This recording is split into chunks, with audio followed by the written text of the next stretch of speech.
Welcome to my channel Kotel Academy.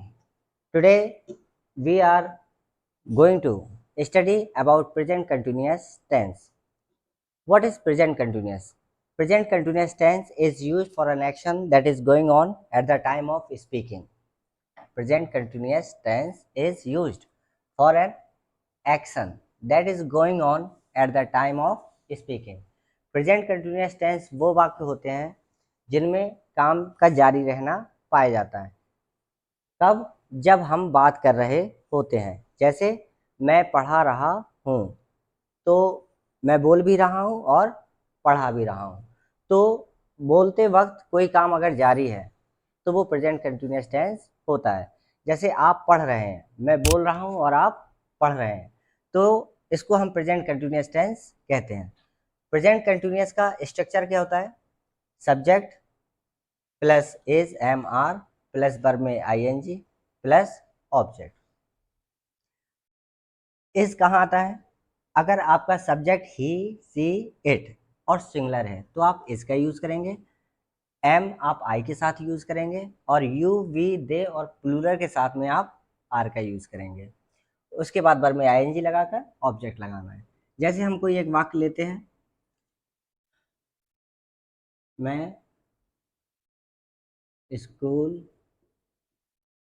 जा रहा हूँ। मैं स्कूल जा रहा हूँ, तो सब्जेक्ट हमें देना है आई। आई के साथ हमें एम का यूज करना है, आई एम। वर्ब में आईएनजी देना है, वर्ब है गो, गोइंग। कहाँ जा रहा हूँ? School, to school. I am going to school. हम I am going to school की जगह गोइंग टू द स्कूल भी कर सकते हैं। इसका जो डिफरेंस है ये मैं भी आपको बताऊंगा, पहले आप स्ट्रक्चर समझ लीजिए। दोनों वाक्यों में क्या डिफरेंस है ये मैं भी आपको बताऊंगा। अब हम इसके बाद, ये हुआ हमारा अफर्मेटिव।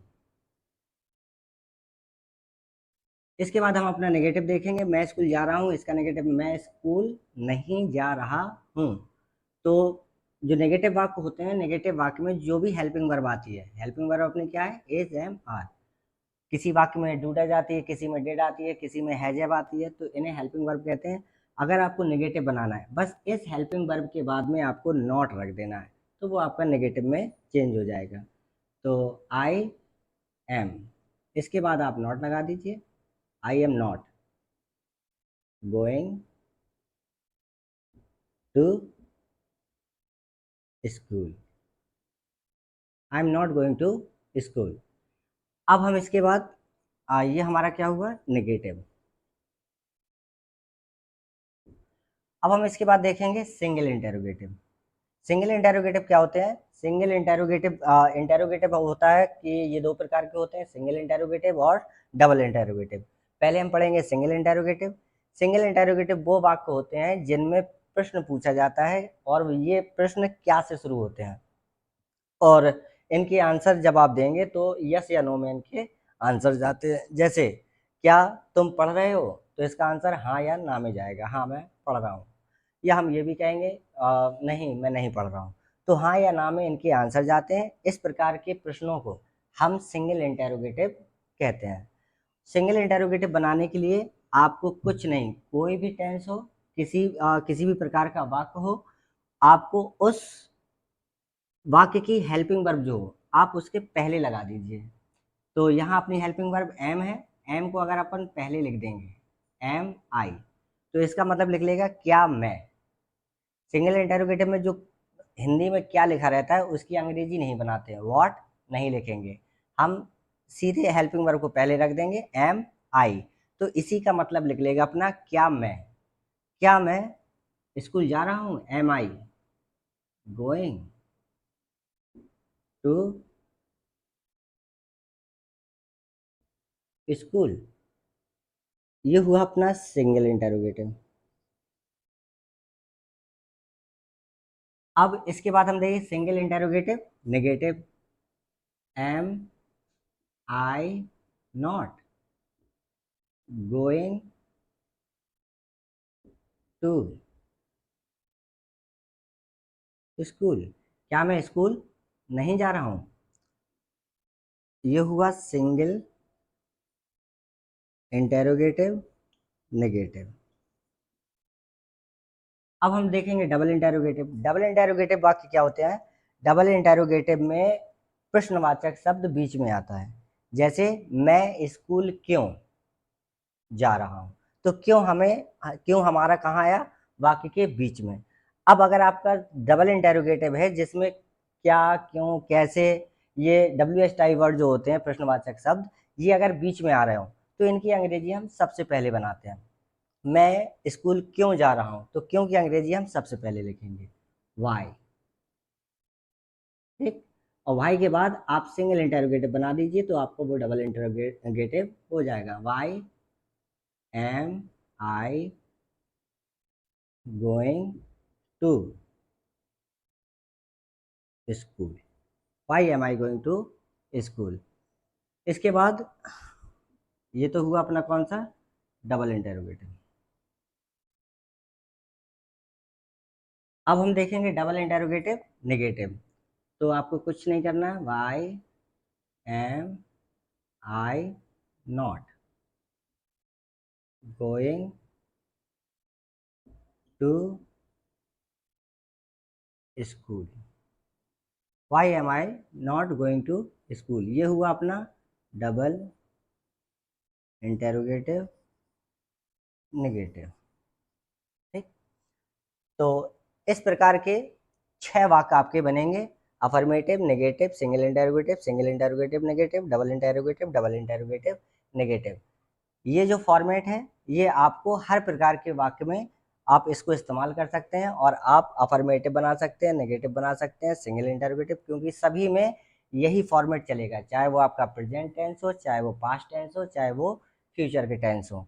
तो उन सभी में आपको यही इसी प्रकार के 6 वाक्य आएंगे। इसी प्रकार से आपको हेल्पिंग वर्ब लगाकर जो उसकी जो वर्ब है वो लगानी है। सिंगल इंटेरोगेटिव बनाना है तो कोई भी वाक्य हो उसकी हेल्पिंग वर्ब को आपको पहले रख देना है।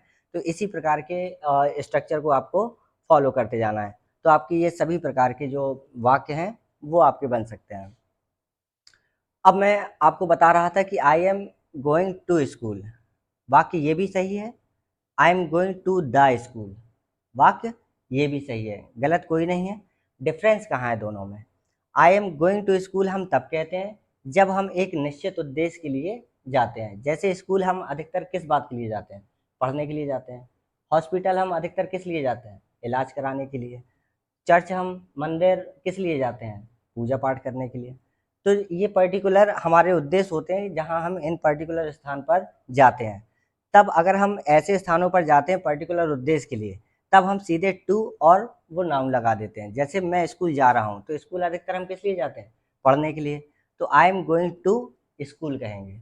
अब अगर हम स्कूल पढ़ने के लिए ना जाकर किसी और उद्देश्य से जा रहे हैं, कोई और उद्देश्य, शायद फीस जमा करने के लिए या प्रिंसिपल से मिलने के लिए या कोई भी एजुकेशन से संबंधित डिस्कशन के लिए जा रहे हैं, तो आप दा का यूज़ करेंगे। अगर आप पढ़ने नहीं जा रहे हैं तो आप I am going to the school लगाएंगे, और पढ़ने जा रहे हैं तो I am going to school लगाएंगे। उसी तरह से हम जब अस्पताल जाते हैं तो I am going to hospital, इसका मतलब है कि हम इलाज कराने के लिए जा रहे हैं। अब अगर हम I am going to the hospital कह रहे हैं तो इसका मतलब है हम हॉस्पिटल किसी दूसरे काम से जा रहे हैं, ना कि इलाज कराने के लिए। ये एक बहुत बड़ा डिफरेंस है और इसको याद रखिएगा। अब हम प्रेजेंट कंटिन्यूअस टेंस की जो बेसिक पहचान होती है वो है कि वाक्य के अंत में रहा है, रही है और रहे है आता है। ठीक। कुछ वाक्य ऐसे भी होते हैं जिनमें रहा है, रही है, रहे है नहीं आता है, लेकिन हमें इस डेफिनेशन से पहचान लेना है। जैसे कि मैं कहूँ कि आप बैठे हुए हैं, तो आप बैठे हुए हैं ये भी प्रेजेंट कंटिन्यूअस है, लेकिन आप सोच देख रहे होंगे कि इसमें रहा है, रही है, रहे है नहीं आया। अब आप सोचेंगे हम कैसे पहचाने कि ये प्रेजेंट कंटिन्यूअस टेंस है? तो प्रेजेंट कंटिन्यूअस टेंस मैंने डेफिनेशन में बताया था आपको कि present continuous tense is used for an action that is going on. उस काम के लिए हम लोग इस वाक्य का, इस टेंस का प्रयोग करते हैं जो गोइंग ऑन रहता है, जारी रहता है। कब? At the time of speaking, बात करते समय। तो आप बैठे हुए हैं, मैं बोल रहा हूँ और आप बैठे हुए हैं, तो आप समझ जाइए कि ये प्रेजेंट कंटिन्यूअस टेंस है। इट डज नॉट मैटर कि यहाँ रहा है, रही है, रहे है, आ रहा है कि नहीं आ रहा है, आप डेफिनेशन से इसको आराम से समझ सकते हैं। तो कोई भी वाक्य जैसे हम यहाँ ले लें कि आप बैठे हुए हैं, तो यू आर सिटिंग, और बाकी के सारे वाक्य आपको इसी फॉर्मेट से बनाने, you are not sitting, are you sitting, are you not sitting. अगर आपको वाक्य बनाना आ गया हो तो एक एक वाक्य, एक अफर्मेटिव, एक नेगेटिव, एक सिंगल इंटरोगेटिव कमेंट बॉक्स में लिख कर डालिए।